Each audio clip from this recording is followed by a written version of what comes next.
Assalamualaikum warahmatullahi wabarakatuh. Waalaikumsalam warahmatullahi wabarakatuh. Alhamdulillahilladzi an'amana bi ni'matil imani wal islam wa nusalli wa nusallimu ala khairil anam sayyidina Muhammadin wa ala alihi wa sahbihi ajma'in.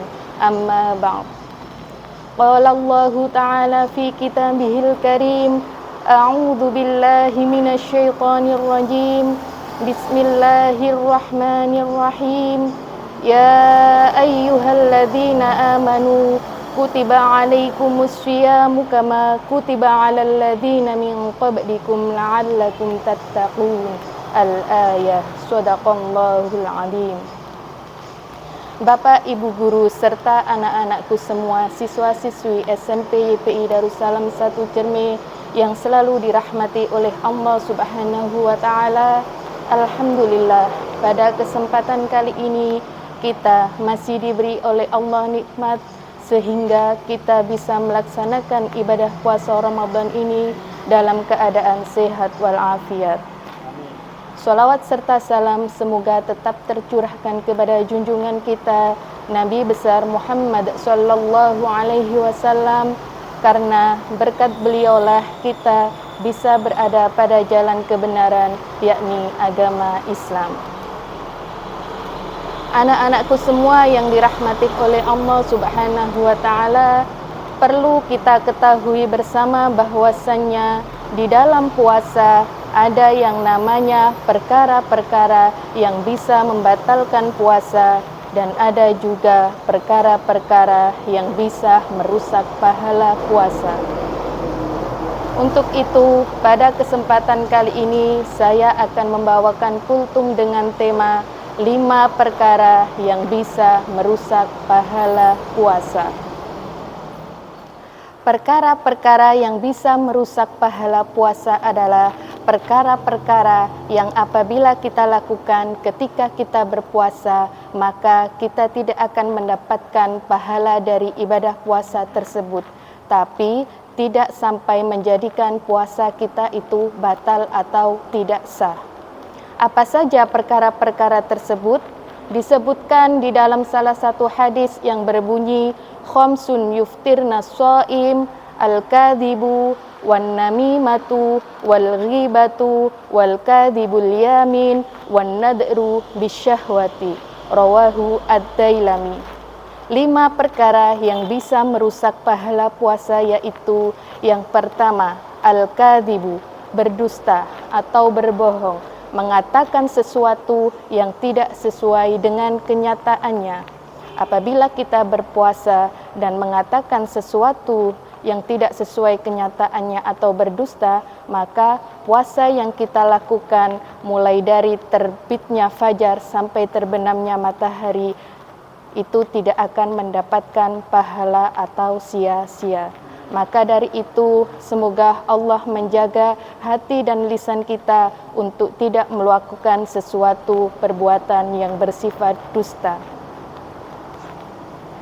Yang kedua yaitu an-namimatu, mengadu domba atau menyampaikan sesuatu yang tidak disukai, baik itu oleh orang yang kita ajak bicara atau orang yang kita bicarakan. Atau namimah bisa juga menyampaikan rahasia orang lain kepada orang-orang yang lainnya.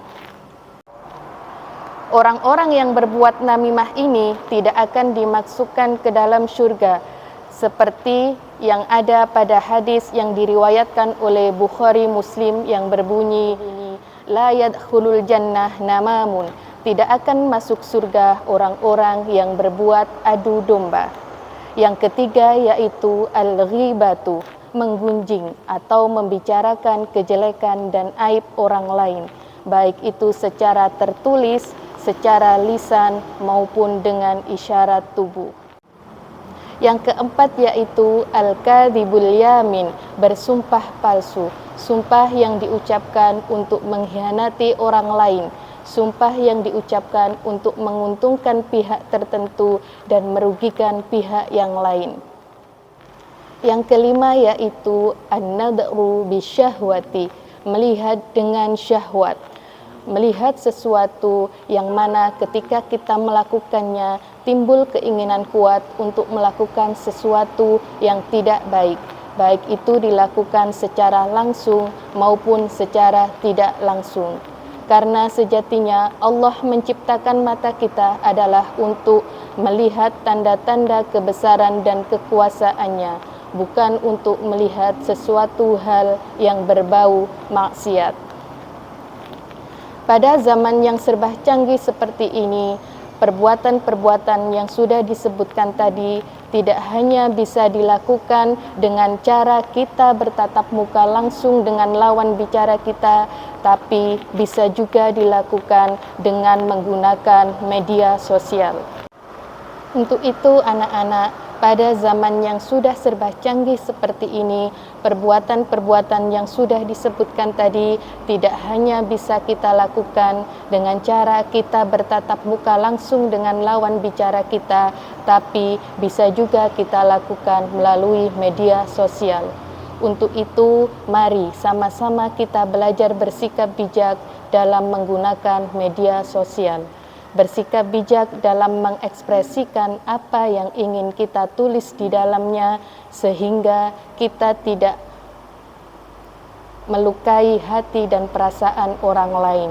Bersikap bijak dalam melihat tontonan-tontonan yang ada di dalamnya, sehingga kita bisa membedakan mana yang boleh kita tonton dan mana yang tidak boleh kita tonton.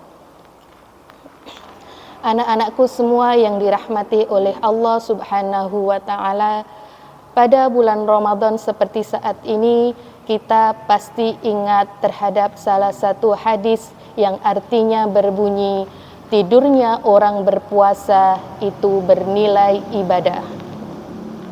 Hadis ini termasuk hadis yang dhaif atau hadis lemah. Dan ada sebagian ulama yang menyatakan bahwasannya itu bukan termasuk hadis.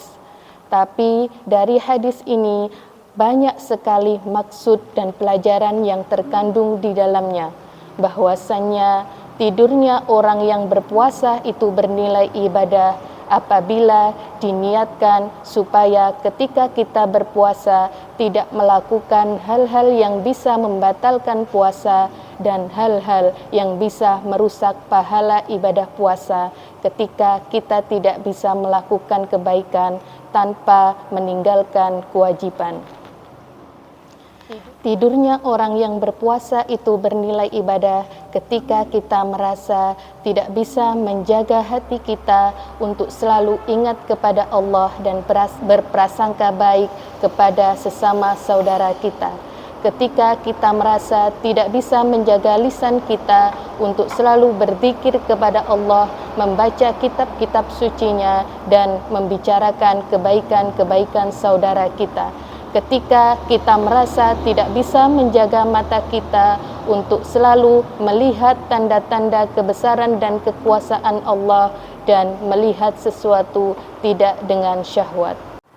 Untuk itu, mari kita jadikan momen pada bulan Ramadan ini bulan yang penuh keberkahan, bulan yang penuh pengampunan, bulan di mana Allah melipat gandakan pahala kebaikan kita sebagai momen untuk memperbaiki diri menjadi pribadi yang lebih baik dan lebih baik lagi. Cukup sekian dari saya. Apabila ada kesalahan, mohon dimaafkan. Selamat berbuka puasa dan semoga puasa kita diterima oleh Allah Subhanahu wa Ta'ala. Akhirul kalam, wassalamualaikum warahmatullahi wabarakatuh.